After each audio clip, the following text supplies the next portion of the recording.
Hello everyone, welcome to study 07।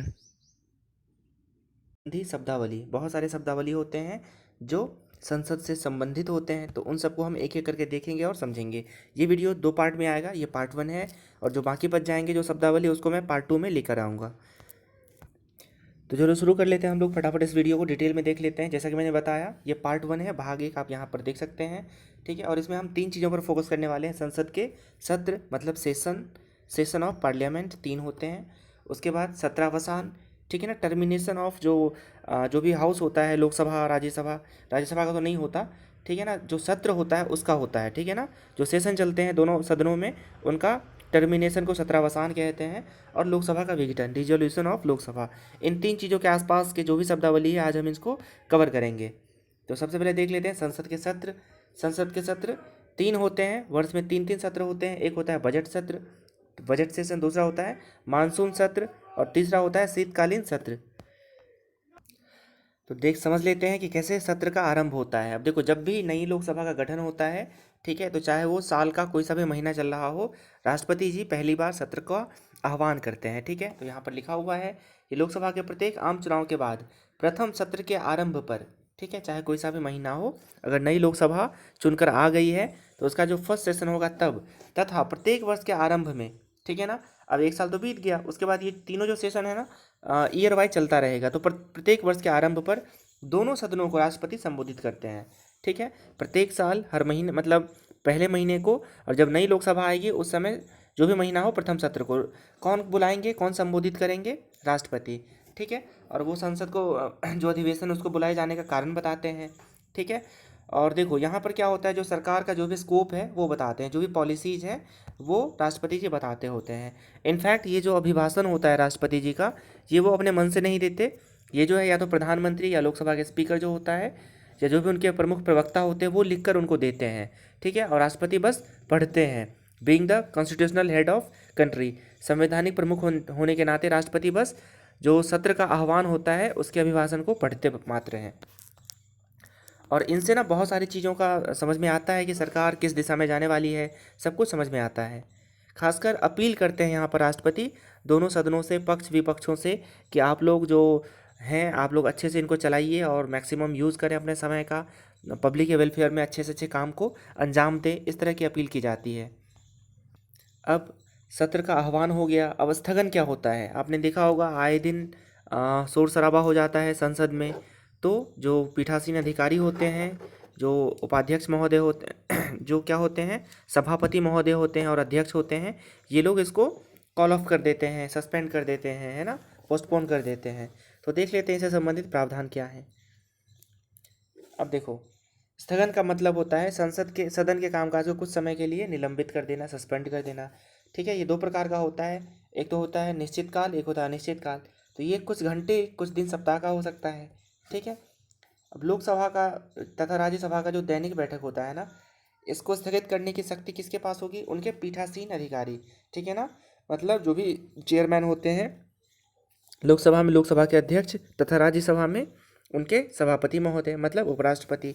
तो इनके पास power होता है सस्पेंड करने का सेशन को, ठीक है। स्थगन कितने प्रकार के होते हैं? 2 प्रकार के होते हैं।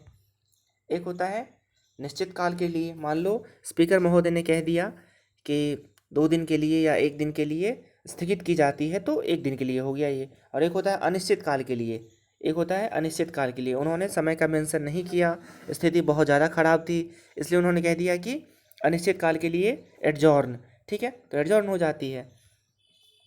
अब देख लेना, जो निश्चित काल वाला होता है ये कुछ घंटे, कुछ दिन या कुछ सप्ताह का हो सकता है, ठीक है ना। यहाँ पर निश्चित अवधि से आपको पकड़ना है। उसके बाद अगर अनिश्चित काल की बात करें तो अनिश्चित काल में ऐसा कुछ रहता नहीं है, ठीक है ना।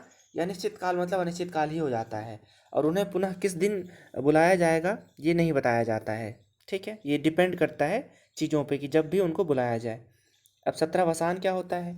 ठीक है, देखो, सत्र धन अवसान, अवसान का मतलब डेथ होता है, डिमाइज होता है, सत्र धन अवसान, ठीक है। तो इसका मतलब क्या हो गया? टर्मिनेशन ऑफ सेशन, सेशन को, समापन को, किसी भी सत्र के समापन को क्या कहते हैं? सत्रावसान कहते हैं। क्लियर हो गया, ठीक है।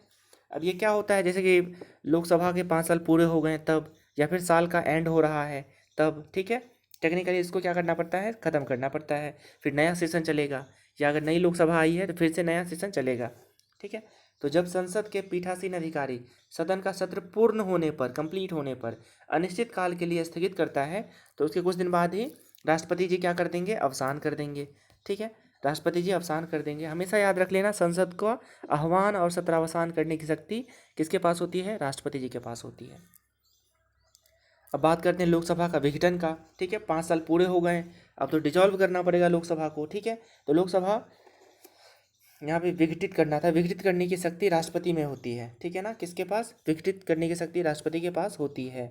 ठीक है ना, लोकसभा की कालावधि को ही समाप्त कर देता है। ये जो विघटन है ना, ये लोकसभा की कालावधि को ही समाप्त कर देता है, जिसके लिए नई लोकसभा का निर्वाचन आवश्यक हो जाता है। ठीक है, सामान्यतः ये कंप्लीशन ऑफ 5 ईयर के बाद होता है, और कुछ कंडीशन में, जैसे कि कोलिशन की गवर्नमेंट है, गठबंधन की सरकार है, तो किसी एक पार्टी ने अपना गठबंधन वापस ले लिया और सरकार का बहुमत खत्म हो गया तो भंग हो जाती है, या किसी सदस्य के खिलाफ अविश्वास प्रस्ताव पास हो जाने की दशा में भी लोकसभा का सेशन भंग हो जाता है। तो जब भी लोकसभा भंग हो जाएगी ना, सॉरी मैंने सेशन बोल दिया, जब भी लोकसभा भंग होगी उसके बाद इलेक्शन आवश्यक हो जाता है, चुनाव आवश्यक हो जाता है। दोस्तों एक बहुत ही इंपॉर्टेंट शब्द आया है, लेम डक सेशन। ठीक है ना, लेम डक सेशन ये क्या होता है, इसको हम देख लेते हैं। लेम का मतलब बतख होता है। ठीक है ना, जो पानी में तैरती है ना बतख, इसका मतलब बतख होता है। ठीक है, सॉरी डक का मतलब बतख होता है, लेम का मतलब, लेम डक मतलब लंगड़ा बतख। कौन सा बतख, जो पाँव से लंगड़ा हो। ठीक है, जो चल नहीं पा रहा हो। तो क्या किसके लिए कहा जाता है ये, तो नई लोकसभा के चुनाव के बाद पुरानी लोकसभा का अंतिम सत्र लेम डक सत्र कहलाता है। क्या कहलाता है, लेम डक सत्र कहलाता है। ठीक है ना, रूटीनली इलेक्शंस हो गए हैं, और जो एग्जिस्टिंग लोकसभा है उसका जो अंतिम सेशन है उसको क्या बोलेंगे, लेम डक सत्र। ठीक है, अब लेम डक मतलब क्या है, इसका तो खत्म होने वाला है। ठीक है ना, अगर बतख लंगड़ा हो तो ज़्यादा देर चल नहीं पाएगा, तो इसका कार्यकाल खत्म होने वाला है। इसलिए मीडिया कर्मियों के द्वारा ये शब्द क्वाइन किया गया है, गढ़ा गया है, लेम डक सेशन। ठीक है, अब देख लो इसमें क्या होता है, इस बैठक में मतलब अंतिम बैठक में जो भी सदस्य उपस्थित होते हैं और जिनका सिलेक्शन नई लोकसभा के लिए नहीं हुआ है। ठीक है, तो बस वस्तुतः है ना, लिटरली उसको बोलते हैं लेम डक सेशन। मान लो जो लोग दोबारा चुन लिए गए वो तो बैठेंगे। ठीक है, लेकिन जो लोग नहीं चुने गए ना, वस्तुतः इसको ही बोलते हैं लेम डक। ठीक है, और इन्हीं से शब्द आया है लेम डक सेशन। आगे बात करते हैं गणपूर्ति की, है ना, कोरम। क्या इसको बोलते हैं, कोरम भी बोलते हैं। कोरम का मतलब होता है वह न्यूनतम संख्या सदस्यों की जिसकी उपस्थिति के बाद ही सदन की कार्यवाही प्रारंभ हो सके। ठीक है ना, सदन की कार्यवाही प्रारंभ हो सके।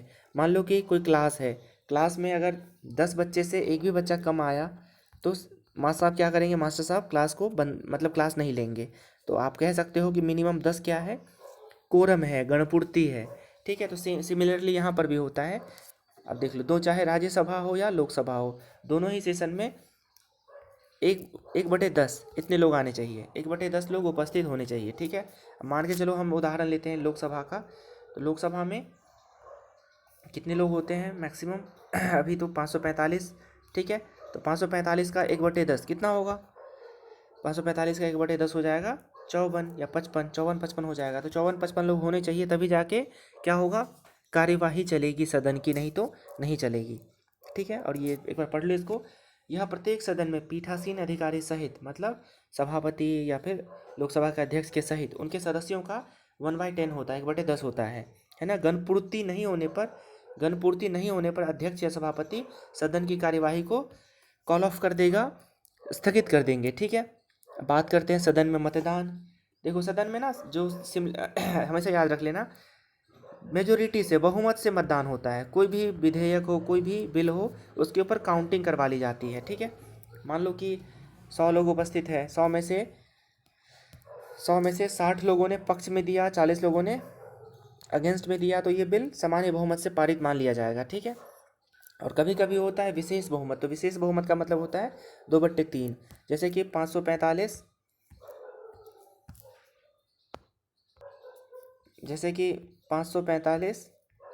का 2/3 बहुमत से। ठीक है, तो ये मतलब मेजोरिटी से भी ज़्यादा हो जाता है, तो इसको बोलते हैं विशेष बहुमत। और सामान्यतः क्या होता है, सामान्य बहुमत। ठीक है, अब यहाँ पे एक और बात है, जो अध्यक्ष होते हैं या जो सभापति महोदय होते हैं, ठीक है, ये अपना वोट केवल तभी दे सकते हैं जब क्या हो, इक्वल इक्वल हो जाए, टाई हो जाए, ठीक है। तो अध्यक्ष या सभापति केवल मत बराबर होने की दशा में ही कास्टिंग वोट या निर्णायक मत देने का अधिकारी होता है। मतलब 50 फेवर में और 50 अगेंस्ट में पड़ गए मत, तो ये अपना वोट डाल के डिसाइड करेंगे कि वो बिल पास हो रहा है या नहीं। इसलिए इसके मत को बोलते हैं निर्णायक मत, मतलब एक मत से ही निर्णय हो जाता है। So this is the end of my video, और इसका पार्ट 2 भी मैं लेकर आऊँगा, आप लोग उसको भी ज़रूर देखें। Thank you class.